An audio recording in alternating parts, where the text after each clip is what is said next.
Hola a todos, en el marco de este precongreso ICVA 2020 vamos a tocar el tema de novedades en amiloidosis cardíaca en el contexto de la sección de miocardiopatías. Mi nombre es Juan Pablo Costabel y vamos a estar junto a la doctora Cristina Lorenzo, el doctor Alejandro Mereta y la doctora Ivana Aceya discutiendo cuáles son las novedades que pueden mejorar el tratamiento de nuestros pacientes con cardiopatía amiloidótica. Novedades en 4 puntos claves en el concepto de amiloidosis y analizar cómo ha cambiado en los últimos años en la sospecha, qué es lo que nos debe llevar a sospechar amiloidosis cardíaca, cuando lo sospechamos, cómo lo confirmamos y finalmente qué cambio hemos tenido afortunadamente a nivel del tratamiento para estos pacientes. Empezando con el concepto, si nosotros miramos este cuadro, es algo que probablemente no recordemos de nuestro paso por la escuela de medicina, en donde nos enseñaron que había múltiples formas de cardiopatía amiloidótica que tenían siglas complejas para su tipificación, con precursores y con síndromes completamente distintos. Sí, teníamos el concepto desde la escuela de medicina de que la amiloidosis era producto de que una proteína, por alguna razón, alteraba su plegamiento, iba a una forma fibrilar y esa forma fibrilar finalmente llevaba al depósito. En este caso lo que nos interesa y de lo que vamos a tocar es en el depósito a nivel del intersticio miocárdico. Este concepto con múltiples tipos de amiloides y de precursores podemos afortunadamente abandonarlo, así que no gastar neuronas en recordar estas formas y pasar a lo que hoy entendemos que son las formas más frecuentes de cardiopatía amiloidótica. El 95% de las cardiopatías amiloidóticas que nosotros vamos a ver son productos del depósito de cadenas livianas que viene por una discrasia sanguínea a nivel de la médula ósea, en donde la producción exagerada de cadenas livianas, ese fragmento de anticuerpos que conocemos, en esa producción en demasía lleva al depósito a nivel del intersticio del miocardio y a una cardiopatía amiloidótica que vamos a llamar por amiloide tipo L, por las cadenas livianas. La otra forma de cardiopatía amiloidótica más frecuente es la que es producto de una alteración en la configuración normal de una proteína hepática, que es la transtirretina. La transtirretina es una proteína que todos producimos, que tiene funciones necesarias en el organismo como el transporte de retinol y el transporte de tiroxina, pero que por alguna razón puede cambiar su plegamiento, se transforman esos tetrámeros en monómeros, esos monómeros en fibrillas y las fibrillas en depósito. A esta amiloidosis por el depósito de esta proteína TTR la vamos a llamar amiloidosis por transtirretina. Sí, sea cual sea la forma de amiloidosis, debemos entender que es un proceso gradual en donde en las fases tempranas el depósito va a generar agregados nodulares con pequeñas ramificaciones que van a aislar a los miocitos y que puede traducirse desde el punto de vista subclínico en disfunción diastólica leve. Que el progreso del depósito va a llevar al engrosamiento de las paredes, que se puede confundir con hipertrofia. Aquí no hay hipertrofia. El miocito no está hipertrófico, al contrario, el miocito tiene una tendencia a atrofiarse. Esto se puede expresar en trastornos de conducción y en un empeoramiento de esa falla diastólica que veíamos en las etapas iniciales. La progresión de esto lleva a la fisiología restrictiva, que es más popular para la cardiopatía amiloidótica, la dilatación auricular y lamentablemente la fase final con seria disfunción sistólica y caída de la fracción de eyección. Entonces, si entendemos a la cardiopatía como un continuo, podemos pretender diagnosticar a nuestros pacientes en etapas más tempranas, en donde el depósito es menor y donde probablemente los tratamientos en el futuro tengan más éxito que cuando el tratamiento se hace en las formas más avanzadas. ¿Cuándo sospechamos que nuestro paciente puede tener cardiopatía amiloidótica? Bueno, lo primero es mirar el electrocardiograma de nuestro paciente que viene con algún signo o algún síntoma. Históricamente hablamos de hipovoltajes. Hoy deberíamos desterrar el concepto de hipovoltajes, porque si solo vamos a sospechar cardiopatía amiloidótica cuando veamos hipovoltajes característicos, más del 70% de las formas de cardiopatía amiloidótica se nos van a pasar por delante. Sí debemos analizar la relación entre los voltajes de mis pacientes y el ecocardiograma. Y esa relación entre los espesores parietales y el voltaje, y analizar si hay una concordancia entre si esos voltajes de mi paciente son los esperados para los espesores que tiene desde el punto de vista ecocardiográfico. Lo característico es que cuando la miocardiopatía se produce por un depósito a nivel intersticio y el depósito va a generar una atenuación desde el punto de vista eléctrico y una disminución de las velocidades de conducción, los voltajes no van a ser como aparecen en otras formas de cardiopatía hipertrófica, ya sea miocardiopatía o cardiopatía hipertensiva, en donde van a estar aumentados. Entonces, una falta de correlación del electrocardiograma desde el punto de vista de los voltajes con el ecocardiograma y dejar de pensar solo cuando hay hipovoltaje. El ecocardiograma nos da mucho más información, como la alteración de la función diastólica, que no necesariamente tiene que tener un patrón restrictivo, pero hay falla diastólica, eso lo vemos inicialmente, y una disminución de las velocidades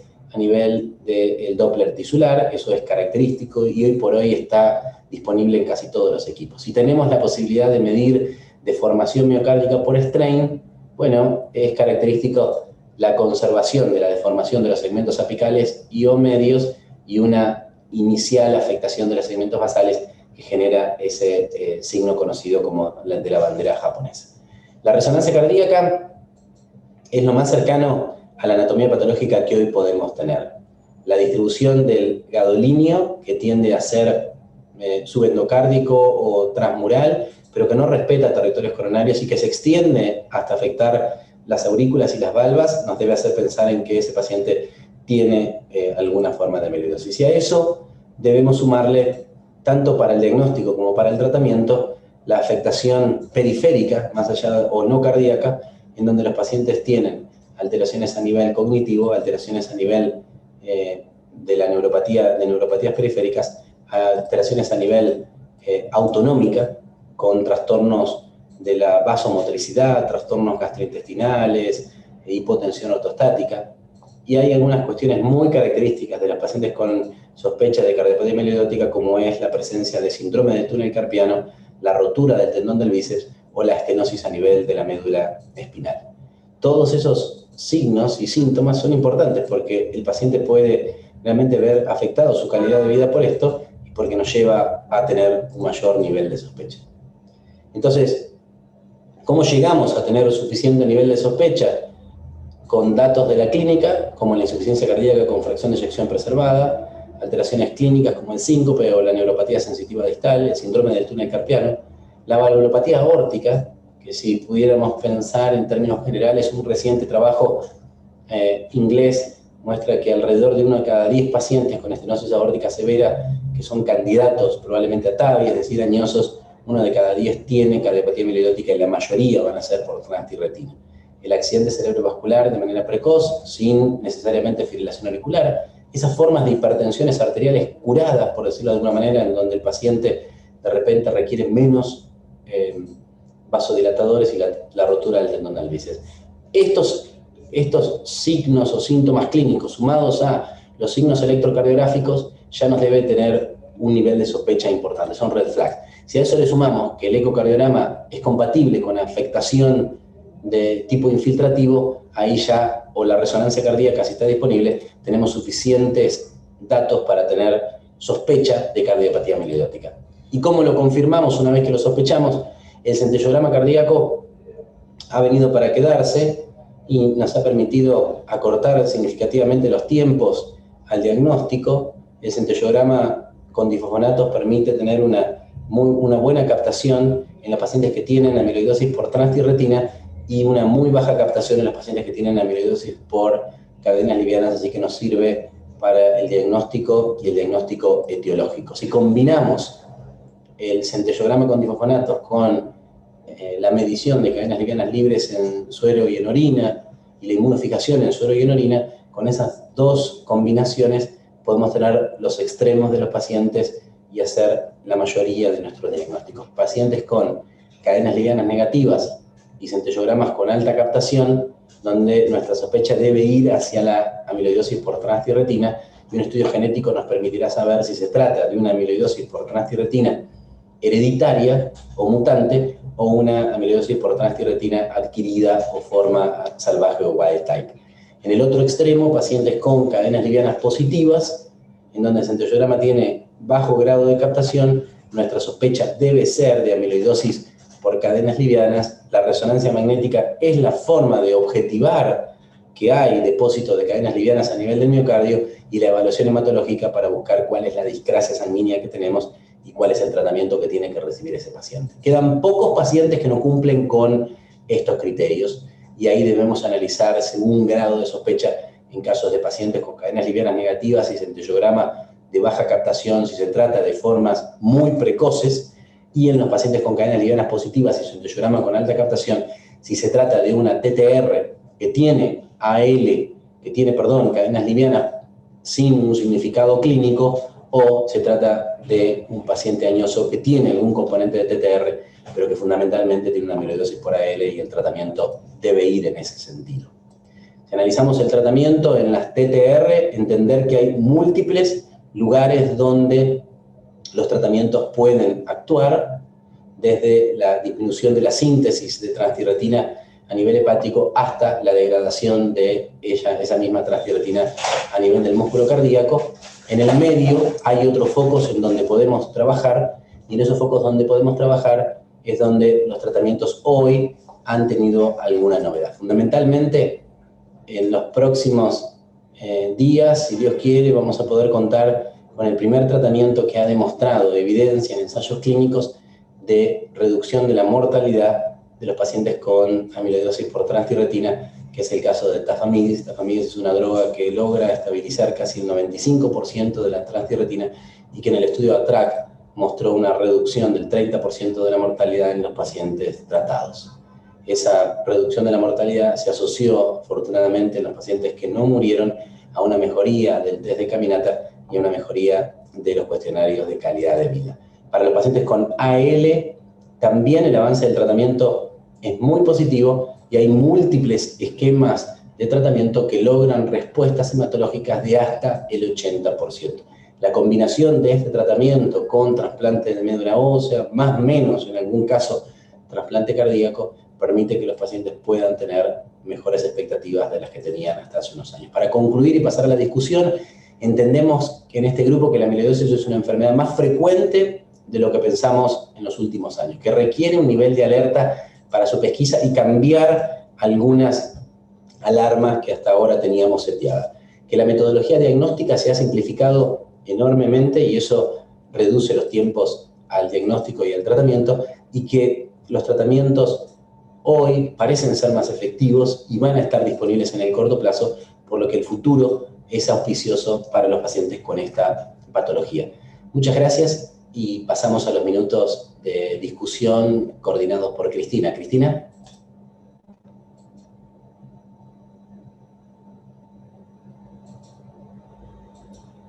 Muchas gracias, Juan Pablo, por la excelente presentación. Hay los conceptos clarísimos con respecto a esta enfermedad.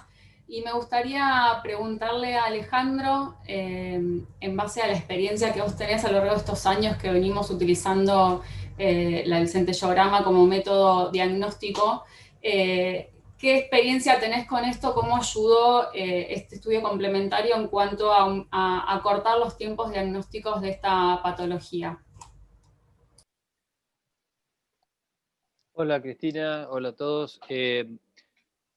La verdad que ha sido una gran herramienta. Me parece que una vez constituido nuestro grupo, ha ayudado en el diagnóstico precoz, ya sea para confirmar o descartar amiloidosis por TTR, pero el mejor rendimiento es en la confirmación. Y la verdad que los tiempos se han ido acortando significativamente, y hoy tenemos un algoritmo, como mostró Juan Pablo, en donde cada parte hace lo suyo, y me parece que eso es muy importante para una pesquisa precoz y, como dijo Juan, para instaurar un tratamiento preciso. El estudio es muy sencillo, es un estudio que lleva una inyección y una imagen a la hora. Ya prácticamente podemos ver si el paciente tiene una captación importante en el centellograma, y eso es, como comentó Juan también, es la afinidad que tiene esta proteína que se deposita entre las fibras miocárdicas por el radiotrazador, que es similar al trazador, es el mismo directamente que se usa en los centellogramas óseos. Así que por alguna razón que excede la charla de hoy, esa afinidad hace que veamos toda la captación que tiene el tejido que no está, el tejido intersticial, digamos, que está depositado con esta proteína. Alejandro, y con respecto al resultado del estudio, para recalcar para todos los médicos que pedimos este estudio pensando en amiloidosis, ¿cómo interpretamos un resultado negativo? ¿El resultado negativo o de baja captación te deja tranquilo que este paciente no tiene amiloidosis o hay que insistir con otros estudios? ¿Cómo interpretamos eso? Bueno, vamos a empezar por el otro lado. Un resultado francamente positivo nos dice que hay amiloidosis por TTR. Lo que no excluye es que también haya asociada una amiloidosis por AL, como comentó Juan también, por eso hay que hacer todo el procedimiento. Cuando la captación no es tan importante, puede suceder que algunas captaciones por AL capten más de lo que estamos acostumbrados, entonces sería como una L con mayor captación que lo esperado, o como una TTR con menor captación. Sea como fuera, estaríamos en el medio. Recientemente hay muchas publicaciones que muestran que de acuerdo al grado de captación, nosotros lo podemos cuantificar eso. Los primeros trabajos decían mucho, poquito, nada. Hoy podemos nosotros cuantificar y decir que dependiendo del grado de captación, de la cuantía de captación, uno puede arrimar mucho mejor, más precisamente el diagnóstico. Pero, y hay algunos trazadores que todavía no han llegado a la Argentina, que son trazadores por PET, que tienen afinidad específica para la AL o afinidad específica para la TTR. Pero hoy creo que lo que vos me preguntás es que, digamos, una captación tenue no excluye no confirma ni excluye una TTR, sino que hay que seguir con la secuencia diagnóstica. Ivana, en tu experiencia como especialista en ultrasonido, a la hora de sospechar esta patología, ¿qué irías a buscar en el ecocardiograma o al revés? ¿Qué cosa del ecocardiograma te hace sospechar en amiloidosis? Sobre todo en pacientes que, bueno, que por ahí previamente tenían el diagnóstico de cardiopatía hipertensiva o simplemente un poco de hipertrofia. ¿Qué es lo que te llama la atención a vos? Bueno, hola a todos. Felicitaciones, Juan, por la presentación. Bueno, lo primero que buscamos en el laboratorio es, como ya revisó Juan, es la hipertrofia del ventrículo izquierdo, que en realidad es un aumento de los espesores parietales del ventrículo izquierdo por el depósito de la sustancia amiloide, que puede ser de forma simétrica o asimétrica en esta patología. De ahí su diagnóstico diferencial con cardiopatía hipertensiva o miocardiopatía hipertrófica. Otras características ecocardiográficas es que presentan ventrículos de tamaño preservado, con fracciones de eyección preservadas o disminuidas, con diferentes grados de disfunción diastólica y mediante el Doppler tisular valoramos las velocidades de Doppler tisular, que en estadios más avanzados hay un signo característico que es 555, o sea, una disminución de esas velocidades, menos de 5 centímetros segundo, acompañado de engrosamiento de las válvulas auriculoventriculares del septo interauricular, y también puede comprometer la pared libre del ventrículo derecho. Otra característica de esta patología es la dilatación auricular, o sea, para tener en cuenta todas estas características ecocardiográficas a la hora de la sospecha diagnóstica de estos pacientes con la patología. También pueden presentar derrame pericárdico, derrame pleural, o sea que son todos datos que tenemos que tener en cuenta. Y en relación al espesor septal, tomamos como punto de corte lo que determinaron en el último consenso de amiloidosis de la Sociedad Americana de Cardiología y de Imágenes y de la Sociedad Europea de Medicina Nuclear, donde toman como punto de corte mayor o igual a 12 milímetros. O sea, a partir de ese valor debemos sospechar la enfermedad y transmitirla a nuestros informes ecocardiográficos para que el médico cardiólogo clínico o el clínico que recibe nuestro informe continúe estudiando ese paciente para llegar a un diagnóstico y un tratamiento precoz, que es el objetivo hoy de esta patología. Poder sospecharla y diagnosticarla para llegar lo antes posible en el paciente, ¿no? En relación a eso, ¿vos esperás encontrar un eco con aurículas muy dilatadas o patrones restrictivos o mucha hipertrofia para pensar recién en amiloidosis? ¿O en tu experiencia encontrás estadios menos avanzados de la enfermedad donde uno ya debería diagnosticarla o sospecharla? En nuestra experiencia, Cris, en una corte de pacientes que seguimos en el instituto, encontramos que los valores promedios de espesores cercales fueron de 16 milímetros, con un rango entre 14 y 18 milímetros, con aurículas izquierdas leve a moderadamente dilatadas y grados 2-3 de disfunción diastólica, con fracción de eyección en el límite o normal, o sea que en estadios más iniciales de la enfermedad, o sea que hay que sospecharla lo antes posible y con las primeras características ecocardiográficas que nos hagan pensar en esta patología, o que el paciente presente hipertensión o una sospecha de miocardiopatía hipertrófica, cuando vemos las imágenes, pensar en esta patología como un diagnóstico diferencial. Otra de las características también que tenemos en cuenta en nuestro ecocardiograma es las características del aspecto granular del miocardio o de hiperrestringencia, que si bien no es una característica específica de amiloidosis, porque podemos encontrarla en otras patologías o en pacientes con insuficiencia renal, también son todas características que las tenemos que tener en cuenta para la sospecha diagnóstica.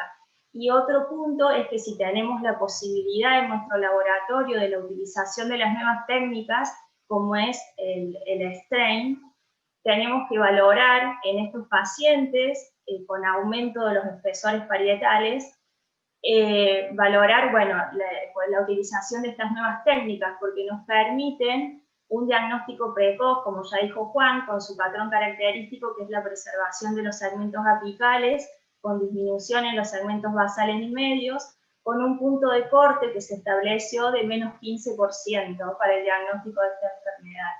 O sea que, bueno, tenemos que utilizar todas las herramientas que tengamos disponibles y poder brindarle la mayor información al médico que nos está pidiendo el estudio.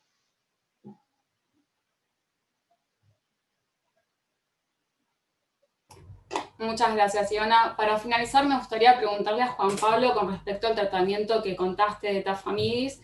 ¿En qué pacientes vos pensás que el tafamidis, o en qué momento en realidad de la enfermedad vos pensás que es el momento óptimo para iniciar tratamiento con tafamidis? ¿Y en quiénes dirías ahora ya no se justifica por la clase funcional o por el estadio de la enfermedad?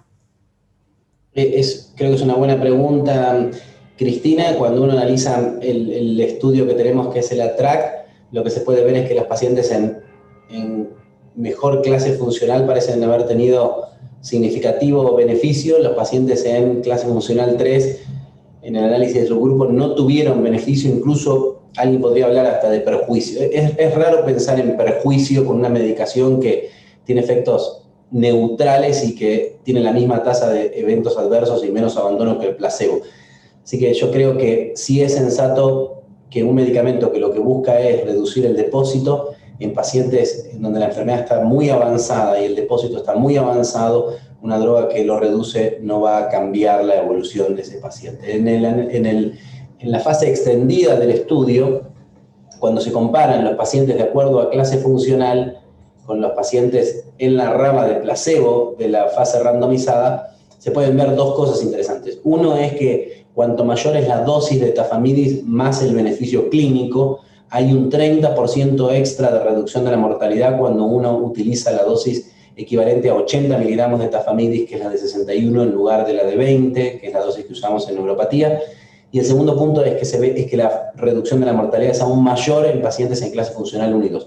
Con lo cual abona esta hipótesis que tenemos de decir que cuanto antes diagnostiquemos la enfermedad, mayor beneficios pueden tener de los tratamientos. Así que creo que podemos ir en esa línea. No quiere decir que se lo neguemos a pacientes en fases avanzadas, pero sí que el beneficio esperado tiene que ser distinto. Perfecto, gracias Juan. Bueno, me agarro de esa última frase que dijiste vos para finalizar y concluir nuestra charla en honor al tiempo. Muchas gracias a todos por acompañarnos y queríamos recalcar justamente lo que dijo el doctor Costabel. Hay que pensar en esta patología antes de los estadios avanzados porque es cuando mejor o mayor beneficio puede tener el paciente con respecto al tratamiento. Muchas gracias a todos.